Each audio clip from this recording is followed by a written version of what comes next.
Assalamu alaikum wa rahmatullahi wa barakatuh. We hope that you're all well. You're back with a wellness show with Angela and Sophia. We're just kind of setting up a few things. Angela is unfortunately not well. So she is calling from home. Lucky you, you're chilled and relaxed. And I'm here in the studio. We hope that you can hear Angela well. She's basically on her mobile phone. So, Angela, we have decided that today we should still continue to talk a little bit about Ramadan routines. You know, kind of good routines and stuff like that. So although Ramadan's already been off for what, 2-3 weeks or something? Yeah, I know. It's still we still talk about it, and we still kind of we still talk about Eid Mubarak. We still say, you know, I still feel like when I see someone I've not seen since Ramadan, I still want to say, oh, Eid Mubarak, although it's been a while. So it's interesting because it shows that the routine that we have established, or the fact that it was there, is still with us, isn't it? Of course it is. And some of it will have to stay with us, inshallah, because they were good routines. As per our topic this today, is some of them have to go. Can you believe that? We have to get rid of some of the routines we established in Ramadan. And that's why we're going to be calling this episode What to Keep and What to Ditch. Yes. Tricky. Trying to be. So what are we going to, what routines that we've established that we're going to ditch? So shall we first talk about like how we thought we should reveal a little bit here the sort of personal life, a month in the life of Angela and Sophia, and obviously that month being Ramadan. So Angela, tell us a bit about what is your family routine. Remind us a little bit about the background as well, your background, because obviously everyone can listen to our introduction and go by going on our YouTube channel. Wellness with Angela and Sophia. You can listen to us introducing ourselves if you want to know more about who we are and our background. But just give us like a quick overview of your family setup, and because that affects how you do Ramadan, doesn't it? Of course. So I'm very blessed, and my family is blessed to have my husband who treats Ramadan as a job, a professional. That's it. That's Ramadan. Before Ramadan, he sets the whole routine for us, right? What time we're going to wake up, what time are we staying up, what we're going to eat, everything. He sets up everything about doing Taraweeh and prayers, and he's like the person everybody refers to. He even encourages all of us not to do any outside activities in Ramadan, which is very hard for the younger people in the family who don't want to give up their activities. So what we do is, well, in the past few years, you know that Ramadan was really late. I mean, it was long. So the hours between iftar and suhoor were few.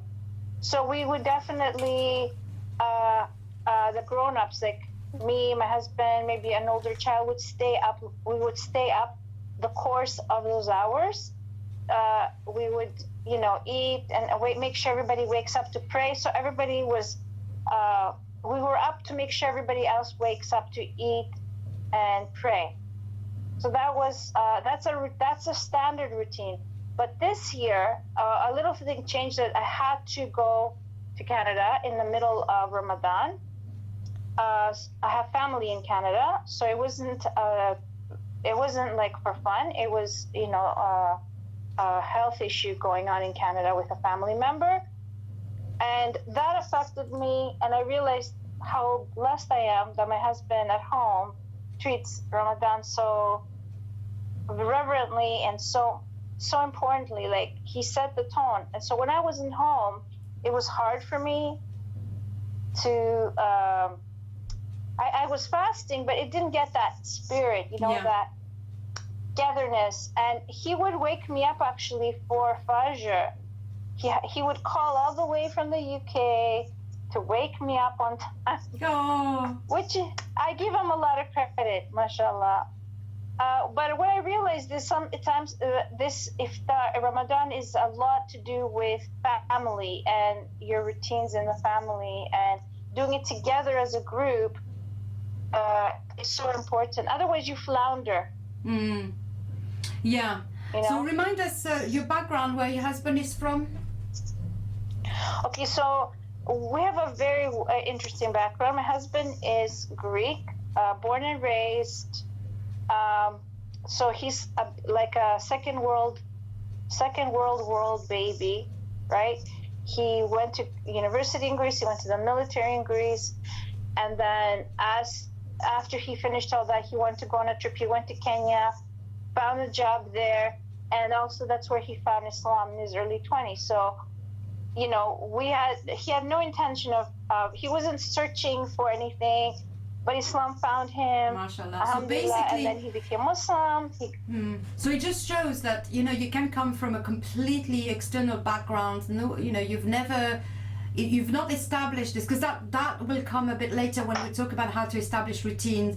How to help yourself to establish, or help your family and children. But you can also see from this example that you shouldn't despair. It's not because you've not had something going on in your childhood that you can't integrate it in your adult life with a bit of motivation and reason. So we'll cover all this. We'll go through everything about routines. But I thought it was interesting for people to hear that both of you are converts. So none of you had this as a childhood routine. You had to develop this, like me, obviously, same thing. We had to get familiar with this new concept.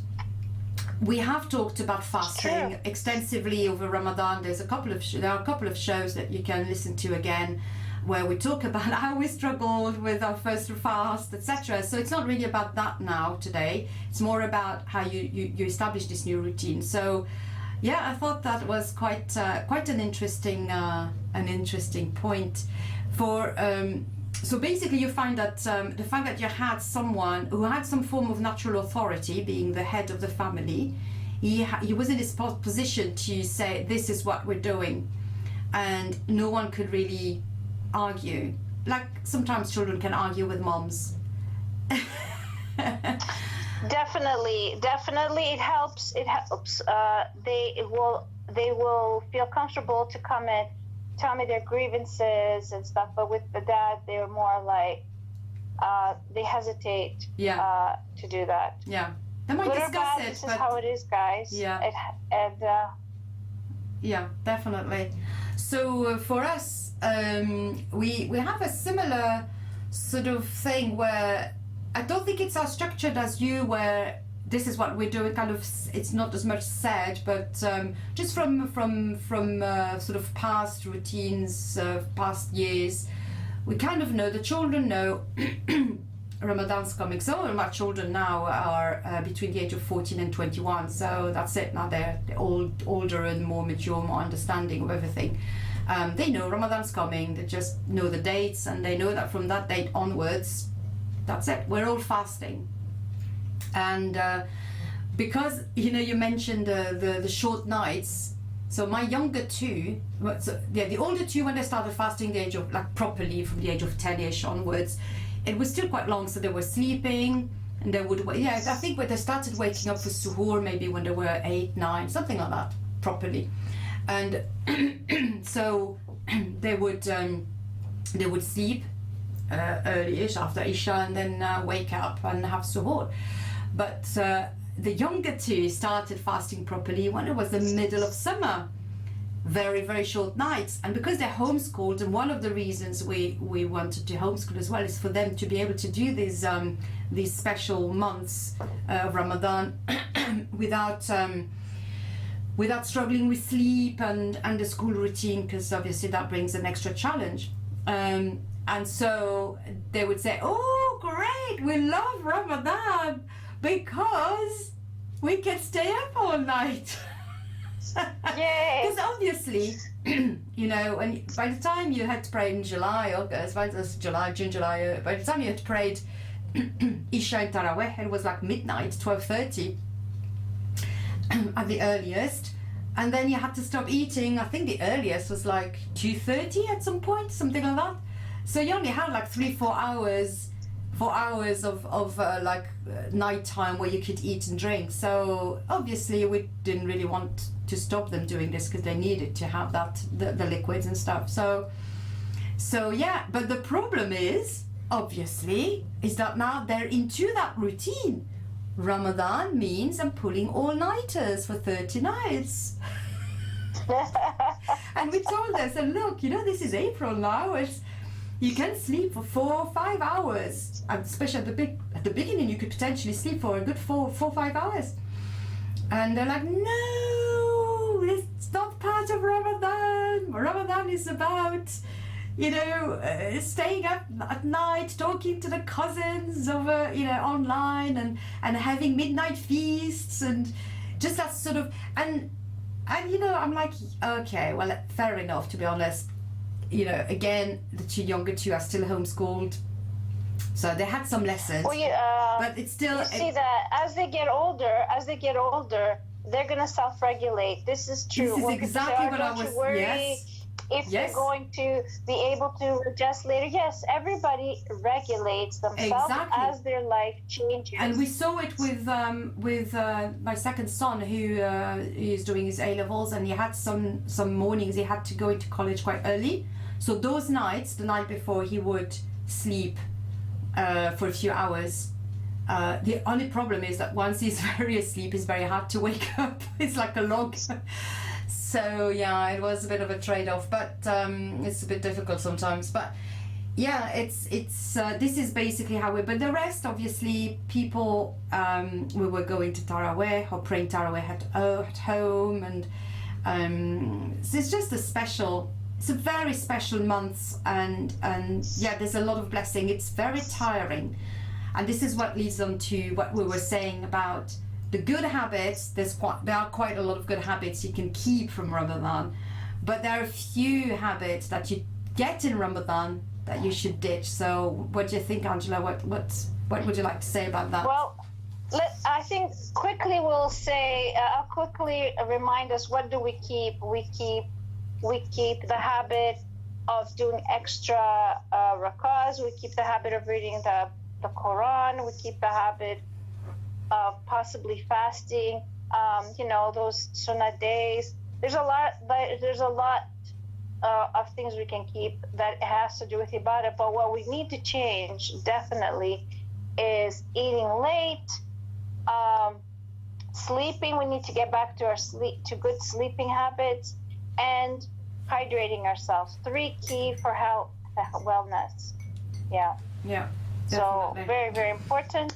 So let's go. You cannot drink enough water, for example, in Ramadan. You just cannot drink enough water to be hydrated.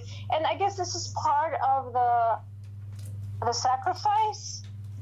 But let's talk about what we ditch and how we come back for instance, to good habits. For us, sleep-wise, definitely, it's one of the main challenges, I think, in Ramadan is the broken sleep. Even if you do sleep your 3-4 hours, and then you wake up, but then you're awake and you start eating, so your body's really awake after that. It's very hard to sleep. So I would maybe sleep from like 11:30 at the earliest time. It was quite nice, actually. I think by the time Tarawih was finished and you were in bed, you know, it could be 11:30 and wake up at 3:30, 4, and so, but after that, you know, you're fully awake. So I decided that was a good habit that I tried to keep, and I have failed miserably, sadly, you know, but may Allah help me. But I had decided at the beginning of Ramadan that for the first time I would read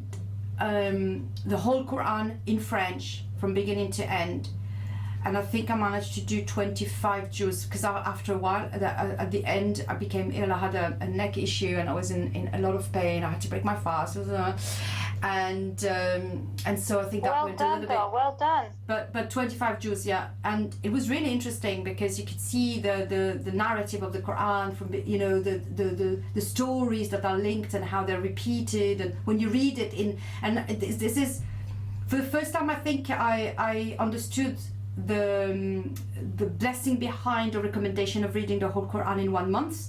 It's because it's so contracted and intense that you can see how the Quran is structured, especially if you read it in your own language or a language that you understand. If it's Arabic, alhamdulillah, I read it in Arabic obviously, but for us foreigners, read it in your own language. It's so amazing. It really shows you how everything's linked. So that was a thing that I would like to resume, maybe not as intensively, not like a juz a day, but maybe a juz a week. But the issue is then obviously you wake up at 4, you have your suhoor, then you pray, you make wudu, so that wakes you up, you pray, then you're really awake. So that's when I would read my juz. And then at some point be like, okay, now by 7, sometimes even 8 a.m. I'd be like, okay, now I'm really sleepy. And obviously I'm working, as you know, I'm in fitness and all that stuff. So in Ramadan, I'd cancelled most of my classes. I had some private clients occasionally, and I did a bit of my taekwondo training, but light with my instructor. We kind of tweak things for the club, for those who fast. So I was able to do that. Obviously, if I had been working, having to go into an office at 9 a.m., my routine would have been very different again. I would have forced myself to go back to sleep. Maybe I would not have got up for so long for suhoor or whatever. I might have done things a bit quicker. So obviously you adapt to what you have to do. But that's one thing is the sleep, to be going to bed earlier. Like for instance, last night I was really so I had a very, very busy day. I was out all day, all over the place, doing so many, teaching a lot as well. So I was really feeling tired, and my routine would be normally I go to bed, it's nearly 11:30, but last night I said no, I'm going to be in bed at 10:30, and that felt so refreshing. So sleep, yeah, there's a show we have done, haven't we, Angela, on sleep already, which I'd recommend. But we definitely need to do even more, like another show on it, because there's so much more about sleep that we need to talk about. So nutrition-wise, oh sorry. No, go ahead. Just something about sleep. I was gonna say that sleep has gotten a bad reputation all over the world. People would consider, if you sleep too long, you're considered lazy. Now we know that if you don't sleep enough, you're ruining your health. Yeah. So that's something people have to keep in mind when in your head, I need to sleep. You need to sleep.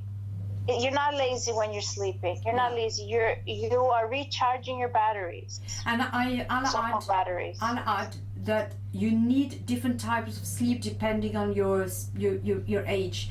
So remember, as a baby, they sleep like what, 20 hours, 16, 18 hours, something crazy in the day out of 24 hours, and because there's so much going on in their body, and you feel that again when you grow older with the changing hormones, everything. I feel now that I need a lot more sleep, especially in the morning. Even with the menopause, we'll have a show soon, I think next week we'll be talking about menopause and how it affects you, and I'll be talking about that, how how I feel in the morning, not good. I feel like I haven't slept. Even last night, sleeping at 10:30, I still struggled to get up. So there are things like this that you have to take into account, that it's not, you're not equal. You might have had a really good sleep for decades, very refreshing, only 6-7 hours, and then you reach 50 and it goes all over the show. So let's move on. Another habit that we should ditch, Angela, your pet peeve in nutrition. What should we get rid of? Well, I have a lot of pet peeves, but one of them is oh, my brain is freezing. Sugar. Let's talk about sugar, right? So we eat a lot of sugar because it makes us happy, because it tastes good, because we feel like we're addicted. A lot of people, a lot of clients I talk to, that's all they talk about is I have a sweet tooth, and I eat this and I eat that and I have to. So we use words like I have a sweet tooth, I have to, and then I have to. Now that I know better, like obviously even early years of learning nutrition, this was never a topic that you were taught. But now I know that it's not that you have to. Your hormones are pulling you to eat something sweet because of the hormonal activity, which has to do with insulin levels and blood sugar, and you don't have to. You must. Your body's gonna make you have it. That's why the low calorie diets don't work. It's because you can only do it for so long. Your body's gonna make you do it. You're gonna have to eat something, and it comes in the form of cravings, and it comes in the form of even visuals in your head. You know, from smelling things that entice you to like go and have something. Even thoughts, right? Sugar causes you to eat more, right? Yeah. It causes you to have cravings, and it leads to eating more. That's the simplest. So it's like a vicious cycle. If you have sugar right now, in a couple of hours, you're gonna feel like you're still hungry. And you're hungry again. You're gonna want to eat some more because your body needs to fill that need. So we can talk about breaking that cycle, like even like on a day-to-day basis, but mostly we need to reduce the carbs we eat, especially, and I'm not talking about salads now. No. I'm talking about everything that's made in a factory or processed, like sugar, like bread. All that comes from a factory, like chocolates and biscuits and pasta. And I know now some people are thinking, oh no, I could never stop having those things. It's because you're in the middle of that cycle. You cannot see a way out. There is a way out. There's a lot of people who are doing it now more than ever. I'm here to tell you, you can break the cycle of sugar addiction, because it is an addiction. Yeah, it's true. And and also, I mean, it's interesting that we talk so much about sugar, talking about Ramadan, because it's quite known that when you start Ramadan, alhamdulillah, such a beautiful time. You get invited, or you I think it's psychological as well. I know I have this conversation in my head every day in Ramadan. It's like, oh, you've restricted yourself so much during the day. Just have this, just relax, treat yourself, reward yourself. It's this idea, isn't it, of reward? And reward is so associated with sugar. And why? I think it's because it's so entrenched in our societies that when you've done something, oh, let's go and have a pastry, let's go and have, like, especially in France, I mean, you go to a cafe, you have such absolutely amazing patisserie, you know, croissant eclairs and millefeuille and all of these amazing things, you know, mousse, chocolate mousses, and all of these words in that chefs use in English are all French, you know. So it's very strong. You know, but to be in fair, everywhere, baklava, those have been around for a long time. Yeah. Sorry. Yeah, but Sophia, those desserts have been around for a long time. Yeah. What's caused, I think, the sugar addiction to spike is the advertising. The advertisers have no barriers. They can almost do whatever they want, like since the 70s, advertise their products as treats. You know, they show beautiful women, advertising chocolate, eating advertising ice cream, all kinds of things. Yeah. That, you know, if you keep having those, that girl is not going to be skinny for long. But they're just using that. And in actual fact, I'm sure some people, you know, most of you have seen or know that when they do these ads, the women actually do not even swallow what they made to eat. They spit them out because So they couldn't. It would be yes, damaging it's not to good their for figure. you. It's like very deceiving. We have been I don't know if it's a social experiment, but whatever the people who are selling their products have been able to advertise with no consequences their products, and we believe it. And also there's a side of it that people think, oh, surely if it wasn't good for you, or if it was bad for you, at least they wouldn't be allowed to advertise. They are allowed. It's very loose what they are allowed to do. Nowadays we're hearing about sugar tax, blah, blah, blah. It's 2022. They've been doing it for 50 years. Yeah, so 70 they've years now. damaged a whole generation of people who, believed that sugar was harmless and, going on low carb diets. Low calorie diets, which would include, in order to make something low calorie, you remove the fat and you add sugar. So more sugar than you would normally have if you were eating, just say example, a yogurt. If you were just eating regular yogurt, you wouldn't have a lot of sugar in it. It would be just the lactose, right? Yeah. We're going to talk about now a bit more positive about what we're going to keep from our Ramadan. So, Sophia, do you want to tell us one thing you want to keep from our newly established habits from Ramadan? Yeah, I mentioned it a little bit earlier, and it's to be reading the Quran regularly.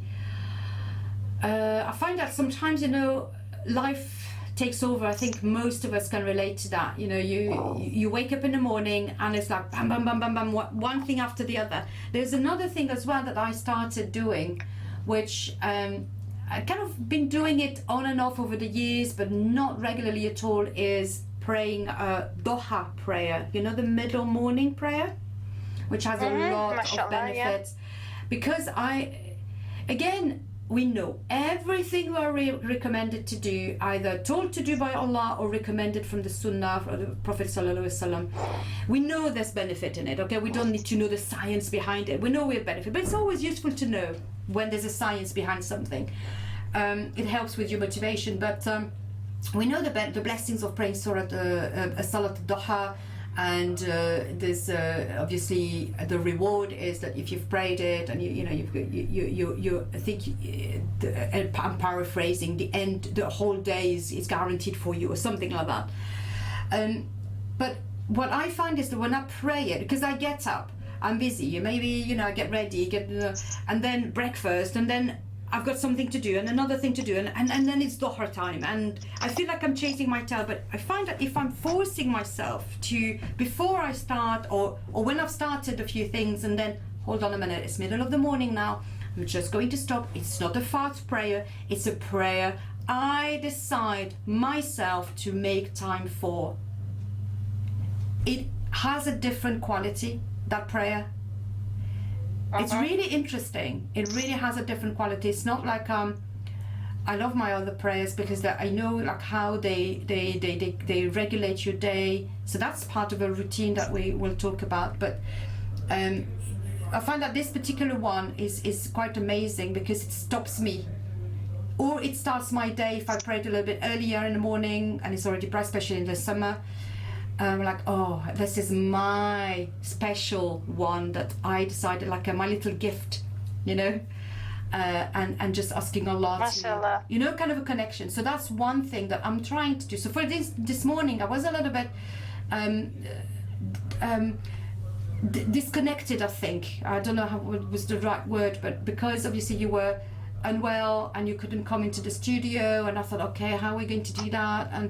And trying to find, do the connection, how we're going to connect with the phone, and we have a system here that works, etc. So it was just, I was just a little bit nervous about all this, and I thought, hold on a minute, and I was like, oh, maybe I should hurry up, and I should look at all my notes and make sure because I feel like more responsible for the show today, because I'm the one with the console.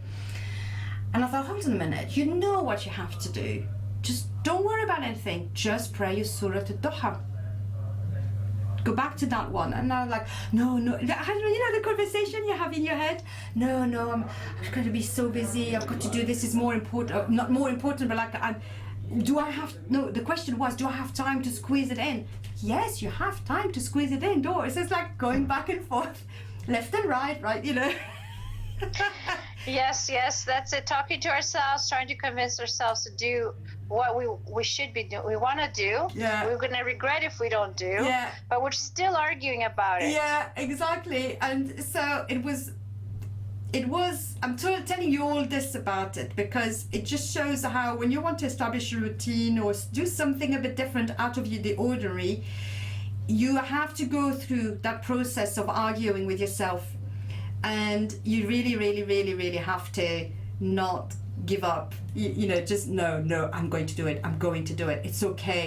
And I did. And it was just, Salat al-Duha, 2 rakat, come on, or 4 rakat if you want to. It really is like not going to make you late in a grand scheme of things for everything. On the contrary, it's going to really bless your day, bless your time. True. And I do feel it. I felt much more calmer. Okay, I've done this now, that's it, everything will be fine. And if things don't work properly, like it did, we had some technical issues, and it's okay, we'll manage, and we did. So, alhamdulillah. So that's one thing I'd like to continue to establish more regularly, and reading the Quran, as I said, so not as intensively maybe as over the Ramadan, 1 juz a day, but maybe aiming 1 juz a week or every few days, like 3 days, read over 3 days. So a little bit every day after Fajr, pre-frame Fajr, when it's like that quiet time, especially now it's so much earlier. There's no noise in the streets even. So that's what. And how about you, Angela? Do you have anything you'd like to keep? What I'd like to establish with all my heart is Mondays and Thursdays praying, fasting. And I go through trying it and then arguing with myself and today you're going to be very busy, you need to have water, and plenty of times I convince myself not to do it, but I am determined to establish Mondays and Thursdays because apart from the spirituality, it's also very good for your health to fast. And though I do continue to do intermittent fasting, let's say that Islamic fasting is one extra thing, is you remove water and coffee, you remove all your crutches, which is what water and coffee are, right? Yeah. So pray for me that I'm able to establish it. I've been fighting for it for years. Like this year, I'm Muslim for 33 years. MashaAllah. And obviously I didn't know what I know now. Back then, when I was a young mom, I had other things, to worry about. But fasting is important, so I want to establish it for all the different reasons. Plus to do all the extra sunnahs, all of them. Yeah, like the white days and the Muharram and Arafah. Yes, indeed. Well, so this is interesting because, for instance, you can say fasting. So why are certain routines easier to establish than others? So for instance, if you take the example of fasting, so we've got days when we know it's better to fast, Mondays and Thursdays, the white days. Those ones are like really, you choose to do them. But then we have the slightly more important ones like the 9th of Muharram, 9th and 10th, or 10th and 11th, and Yawm Arafat. And I find those two generally easier to do in the year than even catching up on the missed fast from Ramadan due to the menses. And I find them easier to do than the ones, say, the white days or or Mondays and Thursdays. Mondays and Thursdays, you know when a Monday is and when a Thursday is. The white days, you've got to look for the information, don't you? You have to look for it to know when it's going to be a full moon. So that's that the extra step as well. So is that something that we found, Angela, when we researched about routine, that there are certain types of routines that are easier because you're told to do them by external factors. So for instance, Ramadan, no choice. Yeah, I found that since becoming Muslim, I never thought I would be able to establish Salah 5 times a day and fast and, you know, all the things that come with being a Muslim. But I've been able to do it. And then I've many times reflected on that. When Allah says you must do something, I can take it up, no problem. If I find out something is haram, no problem. And I've lamented over the years of why can't sugar be haram? Like, it would be so easy to just, okay, it's haram, everybody, we can't have it, no problem. But Allah gives so many things, He leaves the things out for us also, for us to choose, right? Obviously, it's not haram, sugar, but it is, well, the way we use it in our diet is addictive. And I know I'm back to sugar, but it's something that consumes my thinking and also my clients' thinking, you know, like how to help ourselves, right, with our health. And if Allah says, to me, it's easier to follow something established that's halal or haram in Islam.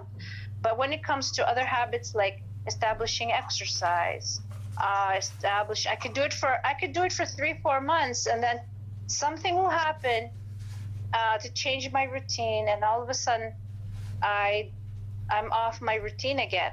So it's got to be with how we see like that activity. Is it for us as Muslims, if something is mandatory, we say okay, we don't even question it, we do it. But when it comes to things you choose, you question it a lot, and it's easy to let it go when things change. Because obviously, if I went somewhere else today, I would still do my salah, right? Yeah, yeah.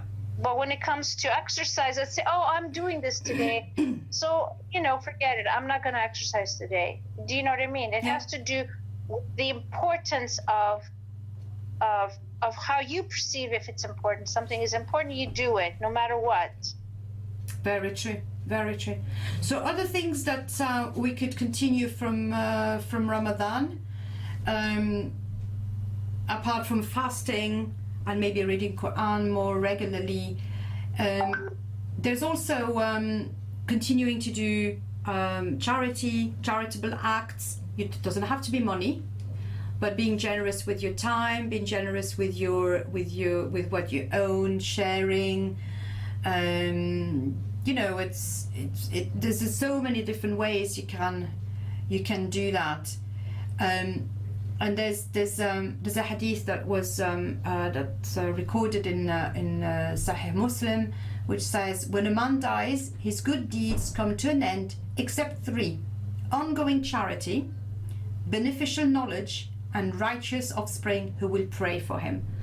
So there's that's something for people to mull over. If you need any motivation, well, there it is. There can't be greater motivation. Imagine having something, you've established a routine of an ongoing charity, and that's going to continue after you die, subhanallah. And then on the second hour we'll be talking about how to develop good routine, but also help your children to develop good routine, and that comes under, you know, the righteous offspring who will pray for you.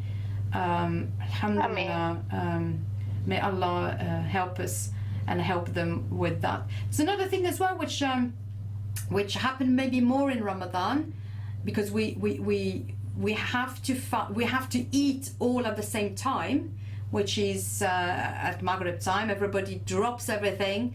I think this is the fastest time we ever have people coming for Maghrib and stuff like, you know, sometimes people get caught in things, or and then it's like we'll have to call people, can get ready, yes, I'm just finished, I'm coming. But when it's for Ramadan, they're like, they come even before it's time. Of course, because your physical needs. I know, this is in my house too. Your physical needs call you, don't they? They're like a clock. I know. Well, I just love Ramadan also for the fact that is the one time of the year now that the kids have grown, and they're not children anymore, they're grown people, they're grown men and women, and that's the one time that we all again eat together. Exactly, yeah. And and we're in the kitchen at the same time, whereas the rest of the year, and even now 3 weeks later, everybody's back to their old routines of the rest of the year. They eat when they want to eat. We never sit down to eat together anymore. Even the kitchen is not set up anymore as a eating area. It's just cooking and storage. That's an interesting point for the second hour about how to establish good routine, is how your environment impacts your routine as well, and how you can help changing things in your environment. So just to conclude before we have our little break, there's a Sahih Bukhari recorded. It's recorded that that hadith from Aisha radiallahu anha said, "Do good deeds properly, sincerely and moderately, and remember that you shall enter paradise only through Allah's mercy. And also remember that the most beloved deed to Allah is that which is regular and constant, even if little."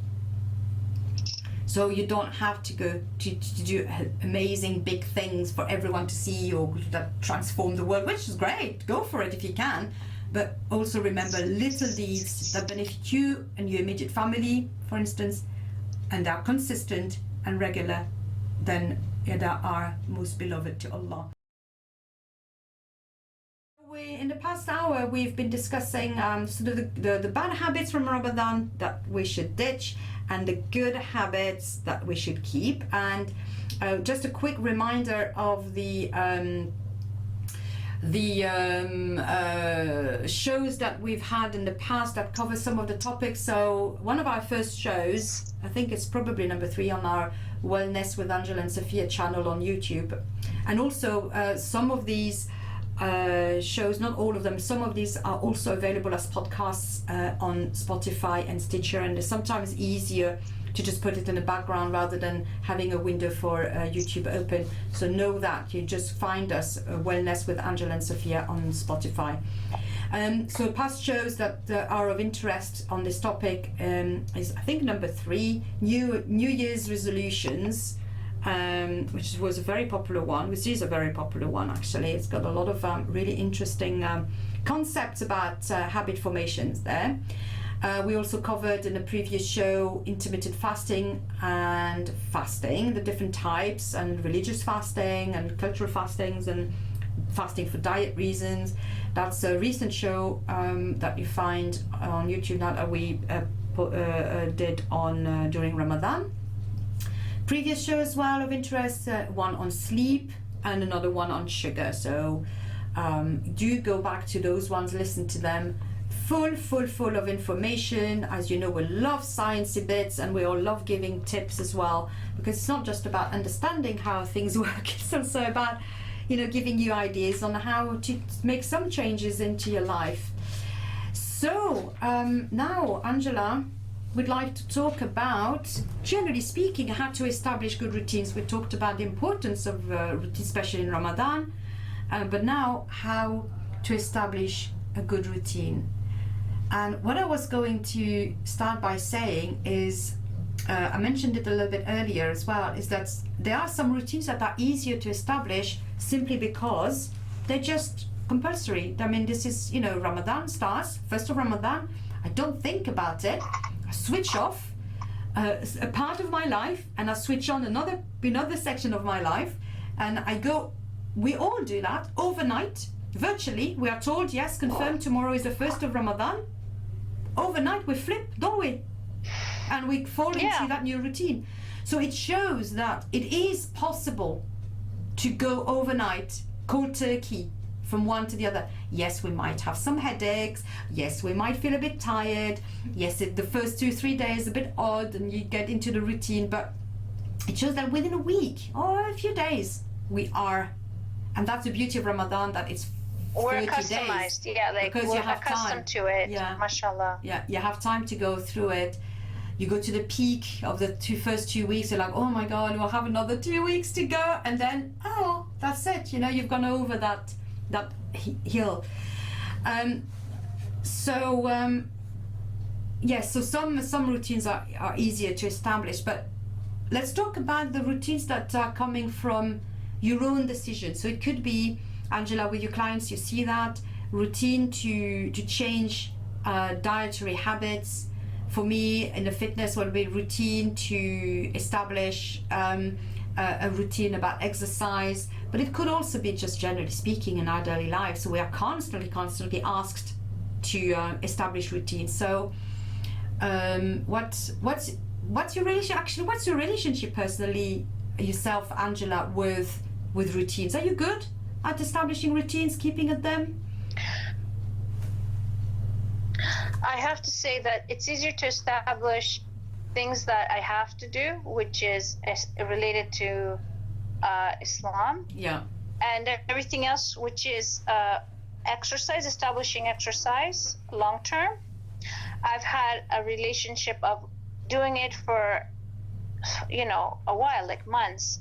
And then, like I said, something will change in my life, and then that routine goes out. Anything to do with health and wellness, it takes time to establish, and you always fall back on your bad habits when you're under stress. But the thing is, the more you do it, the easier it becomes, and you have that like experience, and you can go more easily back to it, right?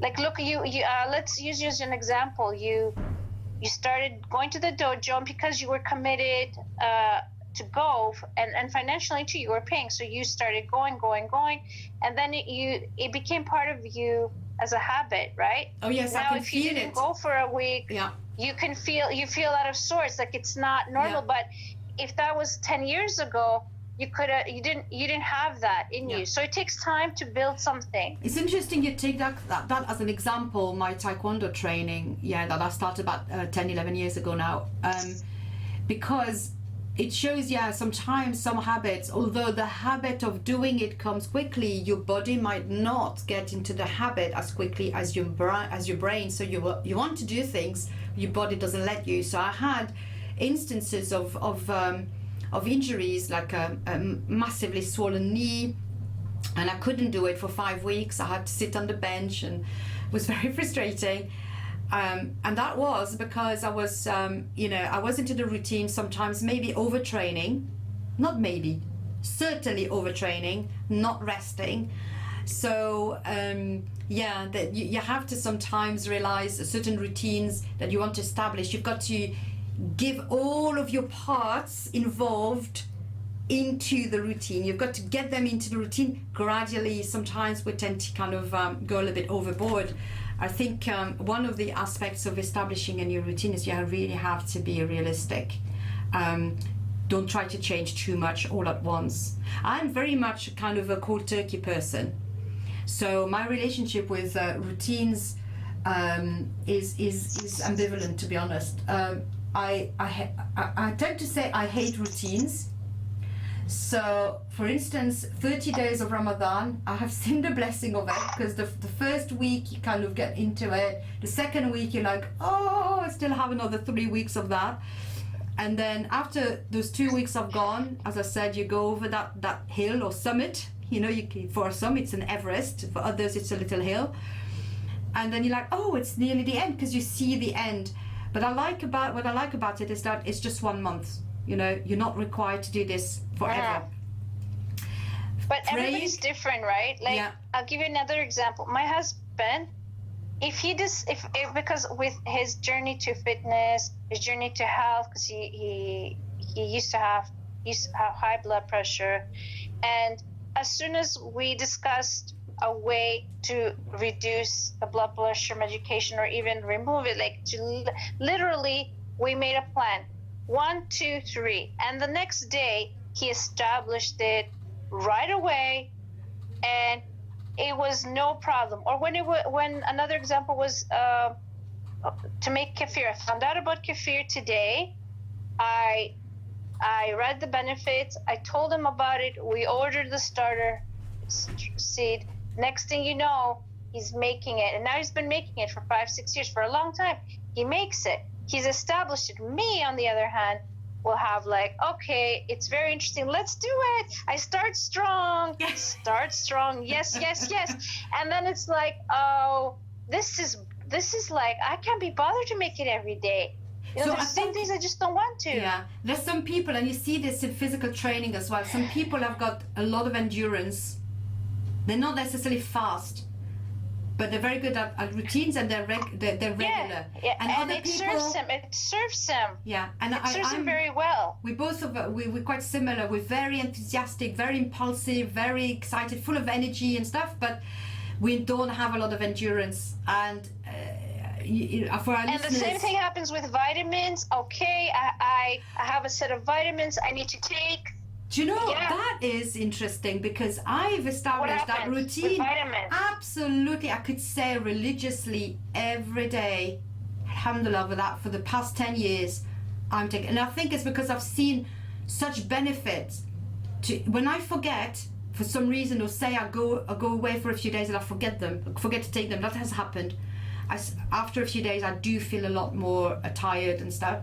So yeah, that's quite interesting, how certain things work for you, don't work for me, vice versa. So it is really very important for anyone listening to us. But I feel you've got to know yourself. I need know yourself. I feel like I need to have an external reminder. Not even a reminder. I feel like I need a dictator to dictate to me everything I need to do, and then make me do it. And that's part of your upbringing, maybe. I don't know, because my husband went to the military, so that could be why he's more disciplined. Very true. So, Angela, we were trying to figure out how we could help ourselves to establish these habits and keeping them up. So you had mentioned that yourself, you think one of the good ways would be to have like cues or lists, or so how would you go about that? Well, first you make a list, write it, what you want to change, what you want to, like what habit you want to add to your routine, okay? So first you make the list, and you have to be, obviously you need to be realistic. You can't like say, okay, as of today, I'm going to become a super duper swimmer and I'm going to swim 10 miles a day. No, it has to be realistic. So for example, you could start with, as of, today I'm going to start taking my magnesium pills in the morning, every day. So you start small, right? It's a goal, it's small, and you have to keep, and then the best way to do it is to do it with another established goal, something you already do. So say, for example, you wake up for Fajr every day on time, then you say, okay, well, after I pray, the new habit will be to have magnesium. So the other thing is to make it easy for yourself. So by putting your magnesium medication where you're going to pray to remind you, so a visual cue, that will also make it easier for you.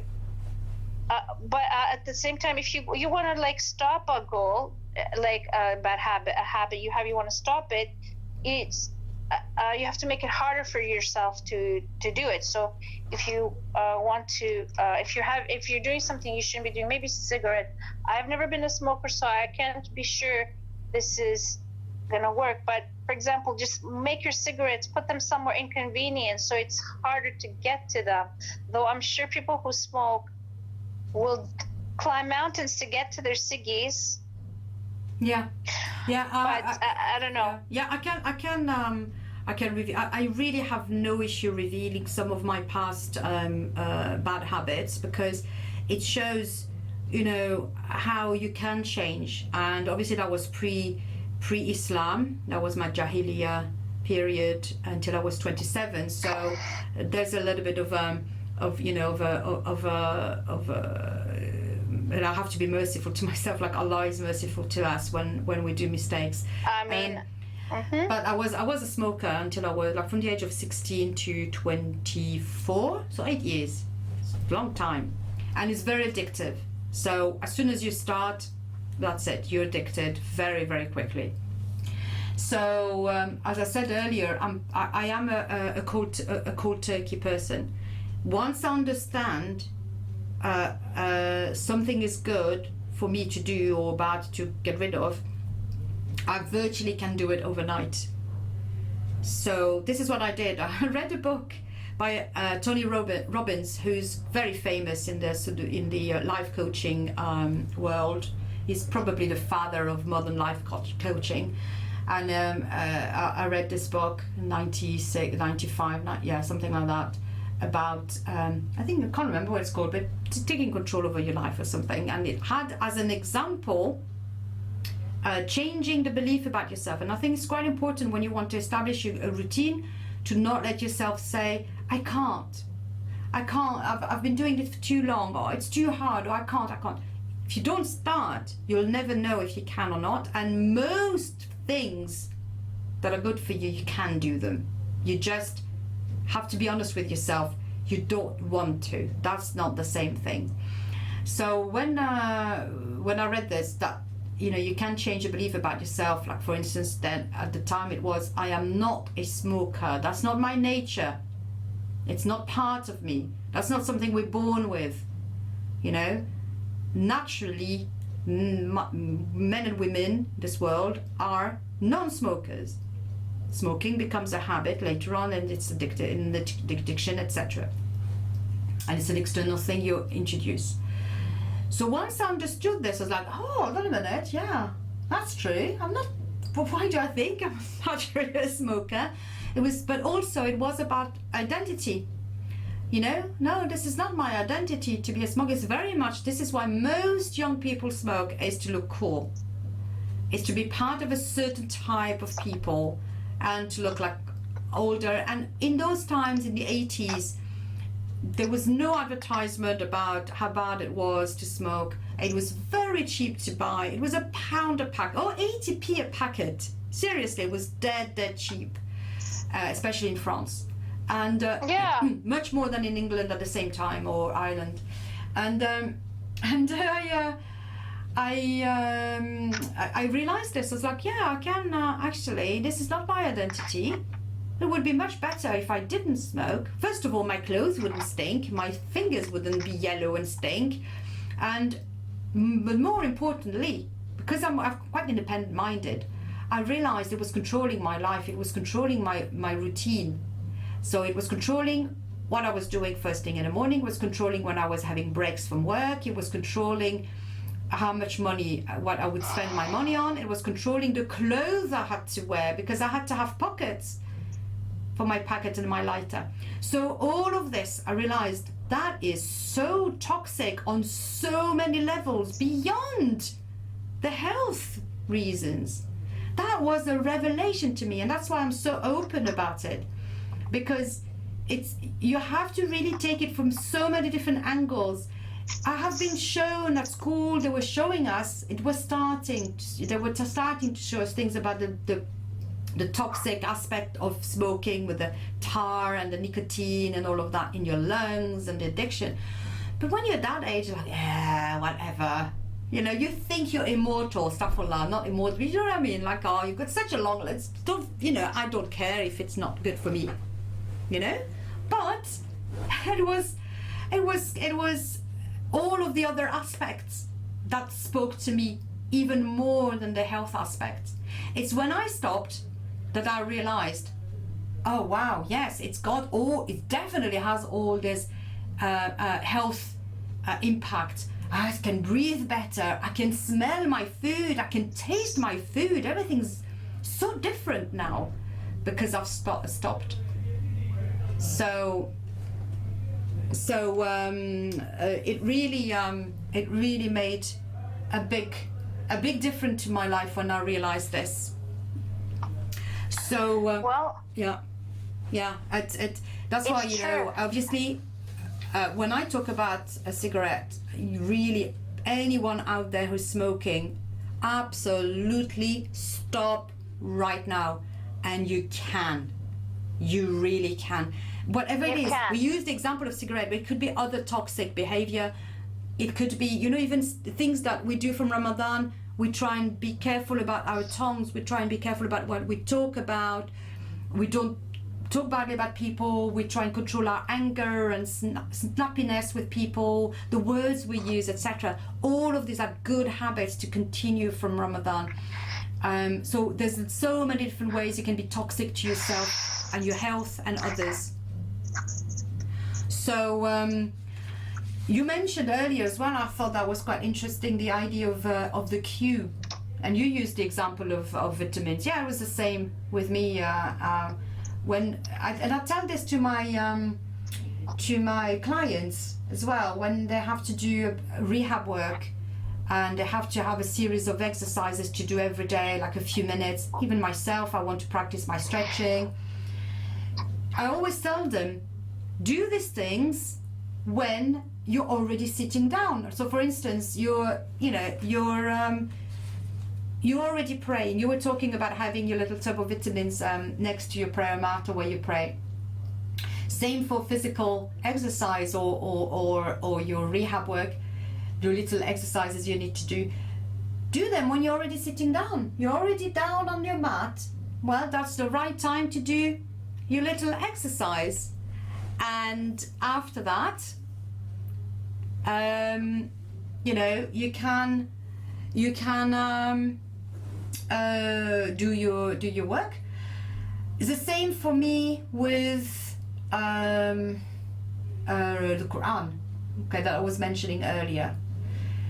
I have to remember, this is the thing, you have to start by doing something first. You have to start by preparing. You said about the list, but if you have other habits you want to establish, you've got to you've got to remember to to prepare the cues you need. So for me, I'm sitting on my mat 5 times a day. My Quran is next to me on the shelf. It's now, I have to take it to the next stage, which is to remember to prepare, to have the Quran, pick it up and read it. Yeah, but sometimes we get blind to it. So you get blind to it, like the habit, right? Like if you see, like even if I put the bottle of magnesium right in front of me, there's gonna come a day when I'm not gonna see it anymore. Yes. So you have to. Yes. You have to. Yeah. Change it up. Yeah. Yeah. So yeah, exactly. That's another issue you have to battle.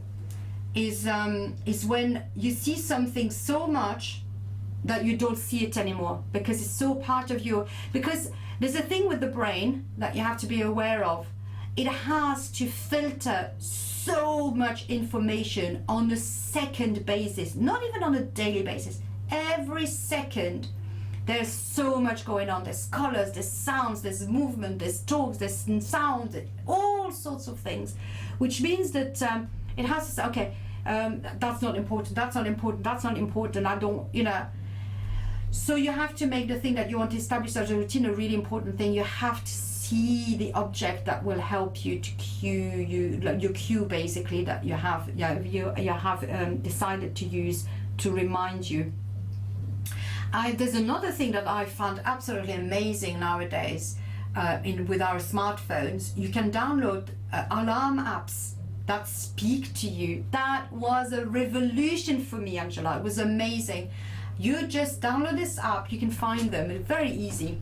A speaking alarm, I think I searched as, and you can decide all sorts of features, when it rings and how many snoozes, how long the snooze is, blah blah blah blah blah.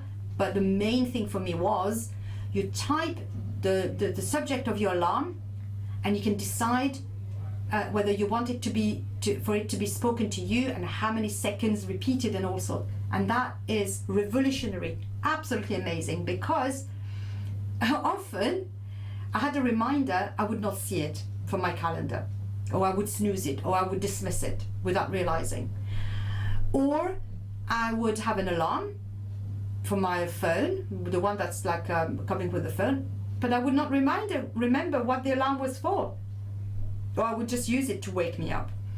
But when I found this app, that was brilliant. Now I have like about 10, 15 alarms. It gets a bit annoying in the house. I think my family's getting fed up with me.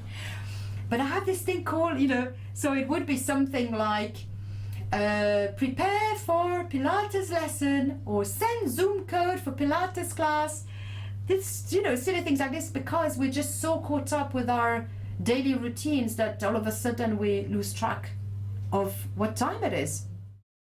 Now let's imagine we have established our routine, Angela, whatever it is. Yep. So you said you wanted to, what was it? Was it taking your vitamins on a regular basis, or and reading, fasting? Taking It was vitamins, fasting. doing vitamins. Yeah, and fasting Mondays and Thursdays. For me, it was reading Quran a bit of Quran every day after the prayer. So we've got our cues. You've decided to look at the calendar and make sure Mondays and Thursdays you're ready, and you have your little tub of vitamins next to your prayer mat. And for me, I'm going to make sure I see the Quran and I remember. Might have a little reminder after Fajr on my phone, on my nifty little app that I found with little alarm, and it will say read Quran.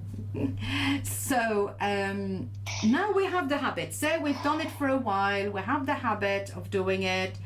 What can disrupt that habit, that routine, Angela, generally? What I've noticed happens to me if I change something in my thing. So for example, this Ramadan I went to Canada, and I literally had to, I couldn't bring my vitamins with me, and that would have been the end.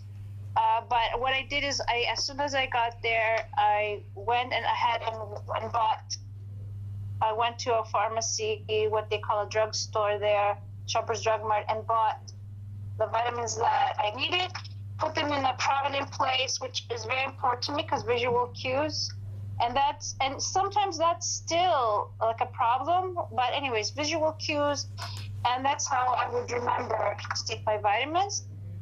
So the main thing that we can take from this is that you went into a completely different environment where you had no cues set up at that stage, because you went into a different house, a different environment, different people, and somehow different routine. Although it was still Ramadan, you had that Ramadan routine going, but so you decided basically consciously, I'm not going to let this, and even on top of that, you said you didn't bring them with you, so there was like everything was going against you, wasn't there?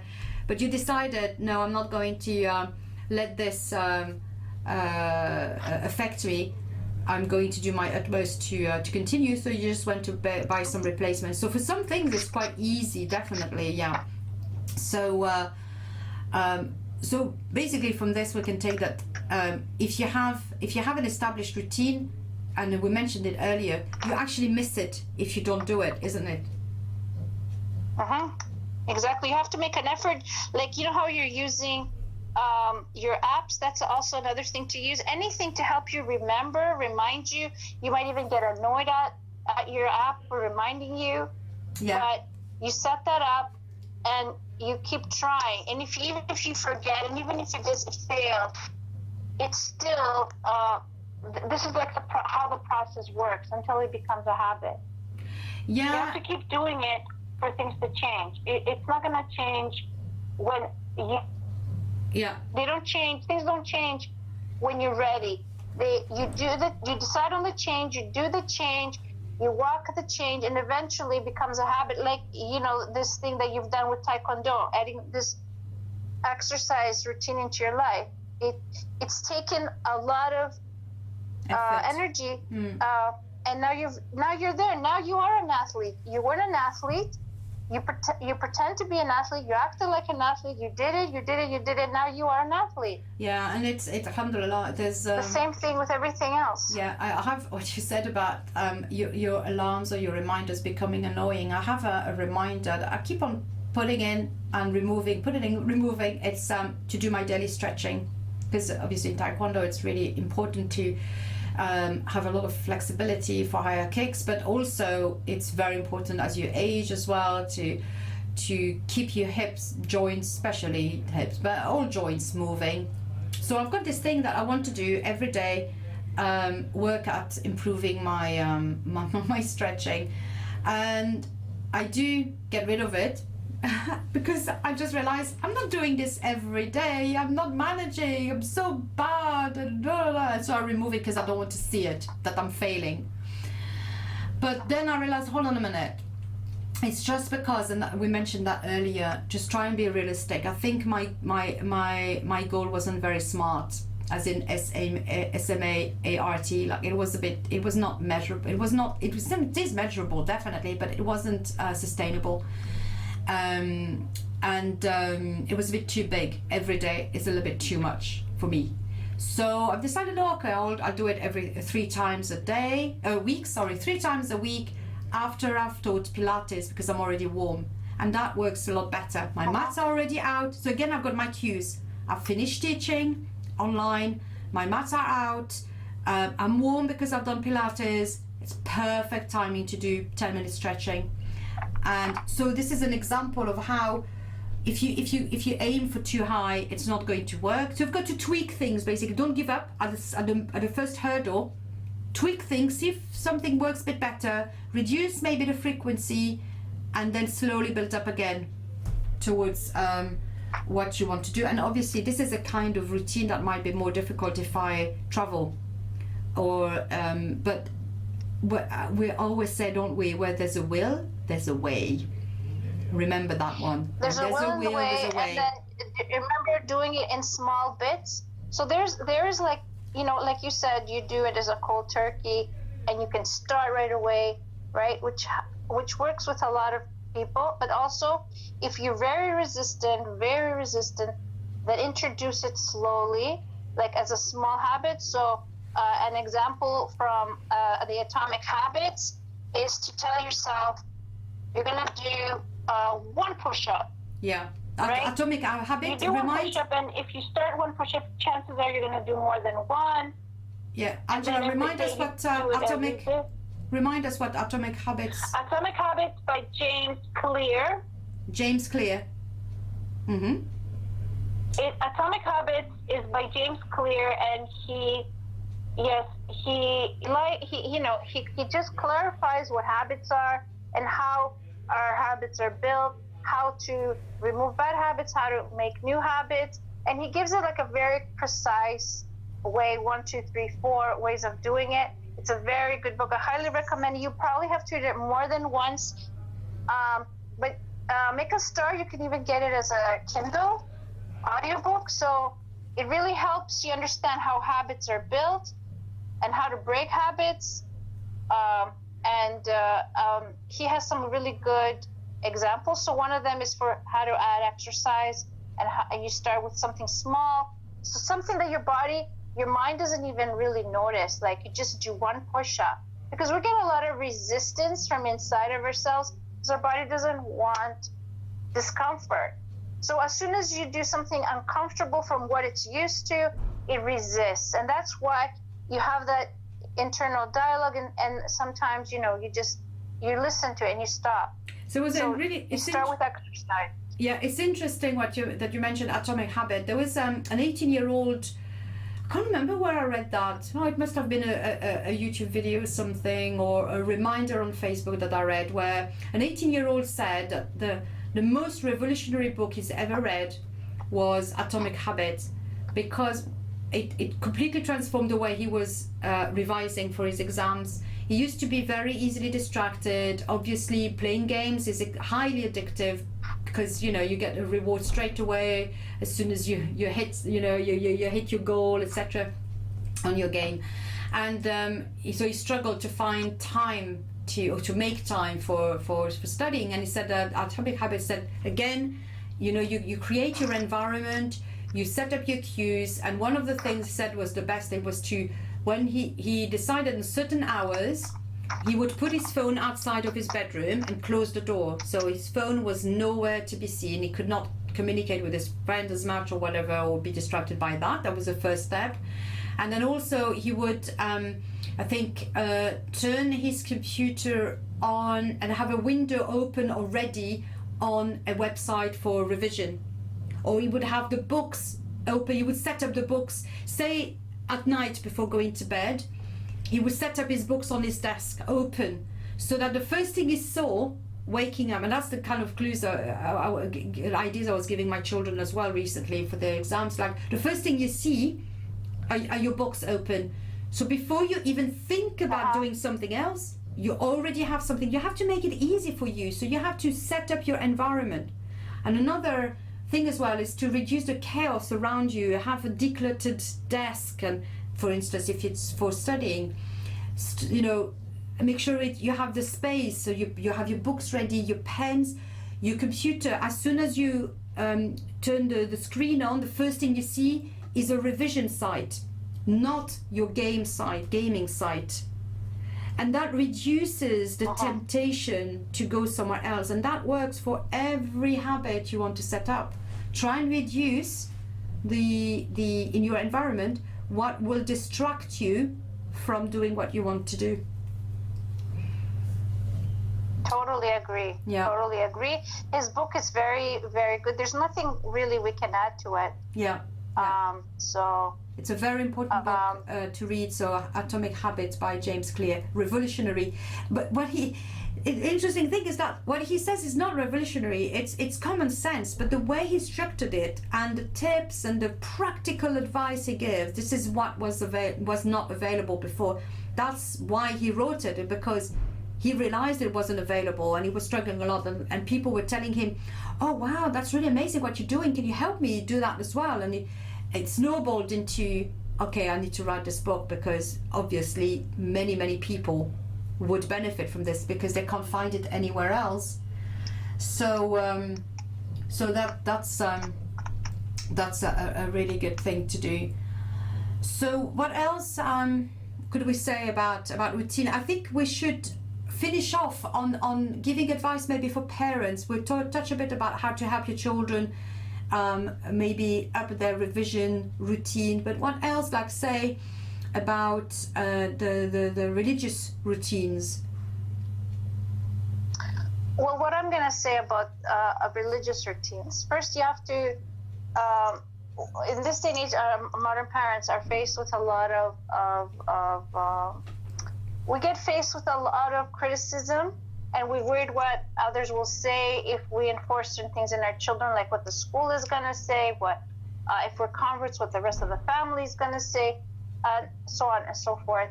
And then we fall into the trap of not teaching kids certain things or not enforcing certain things because of that.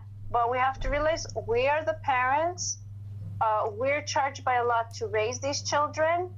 So you maybe, if it helps, write a list of what do you have to know as a Muslim when you're grown up, and you write it down. And then when you're raising your child, you have to train them up into that.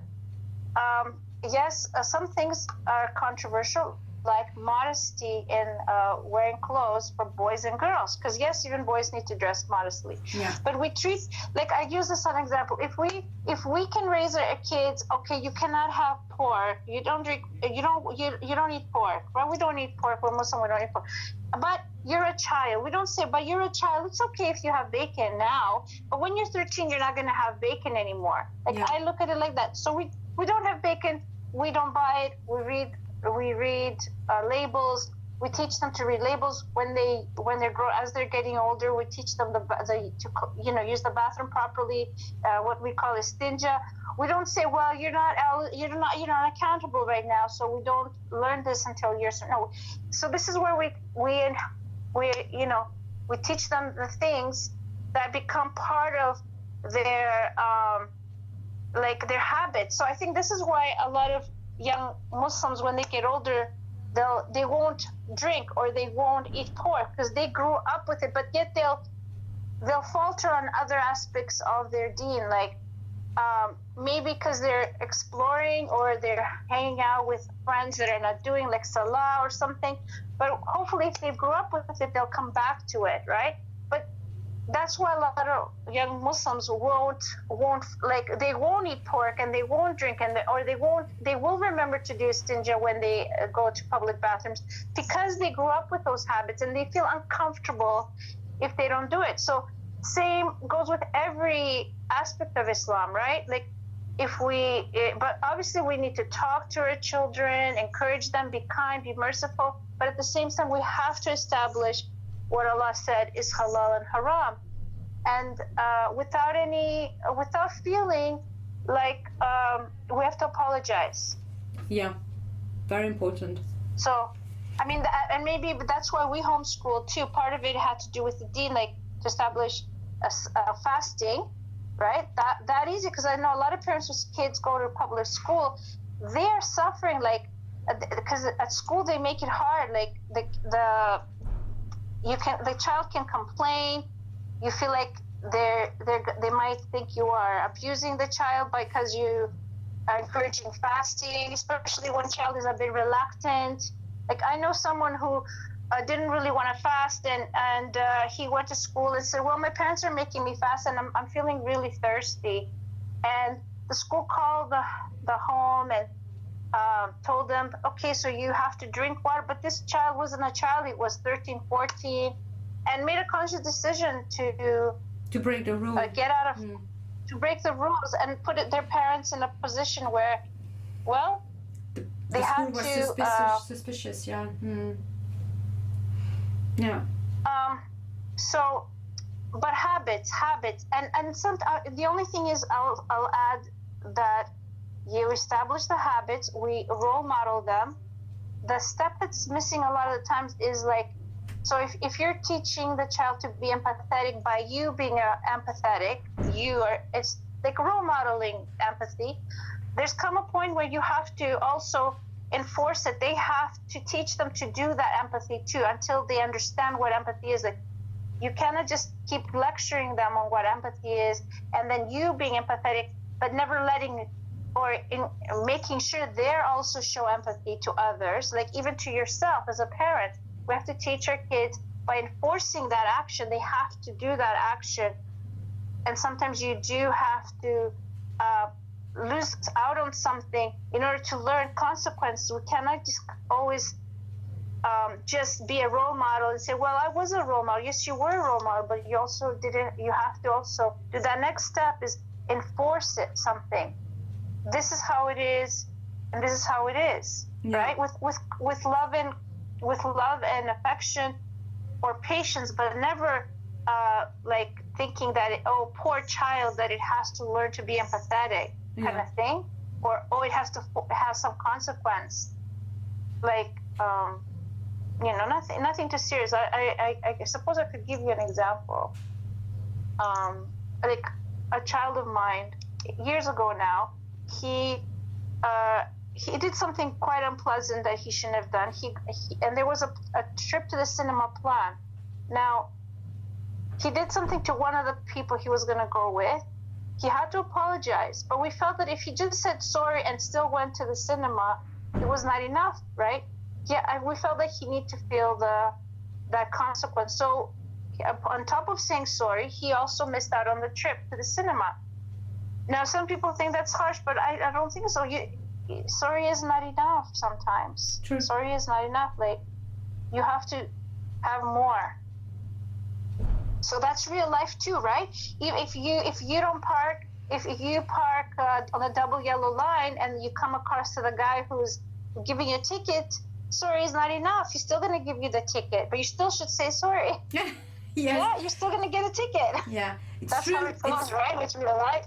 That's an interesting point. So I think we have to do that with our kids, just, Yeah, very true. That some routine and habits must be established with the idea that there are unpleasant consequences if you don't.